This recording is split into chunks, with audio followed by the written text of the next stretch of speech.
রাশিয়ার টানা ক্ষেপণাস্ত্র ড্রোন হামলায় কাঁপছে ইউক্রেনের রাজধানী কিয়েভ। শনিবার সকালেও ইউক্রেনের রাজধানী কিয়েভে ব্যাপক বিমান ও ক্ষেপণাস্ত্র হামলা চালায় রাশিয়া। এতে অন্তত ৯ জন নিহত এবং ২২ বেসামরিক নাগরিক আহত হয়েছেন। স্থানীয় বিভিন্ন গণমাধ্যমের সূত্রে জানা গেছে এসব তথ্য।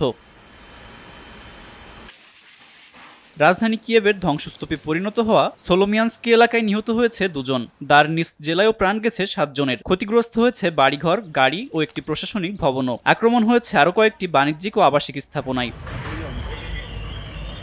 ঘুমের জাদু সোয়ান ম্যাট্রেস সোয়ান গ্রুপের একটি পণ্য।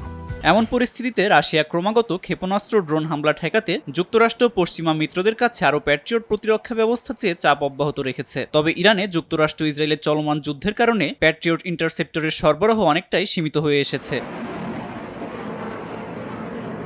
এ কারণেই বিকল্প পথ হিসাবে রাশিয়ার অভ্যন্তরে ক্রমাগত হামলা করতে ইলন মাস্কের স্টারলিংক স্যাটেলাইট যোগাযোগ ব্যবস্থা ব্যবহারের অনুমতি চেয়েছে জেলেনস্কি। চলতি সপ্তাহে ওয়াশিংটন সফরে ওভাল অফিসে প্রেসিডেন্ট ট্রাম্পের কাছে সরাসরি অনুরোধ জানান তিনি। তবে অনুরোধে সরাসরি সাড়া দেননি ট্রাম্প।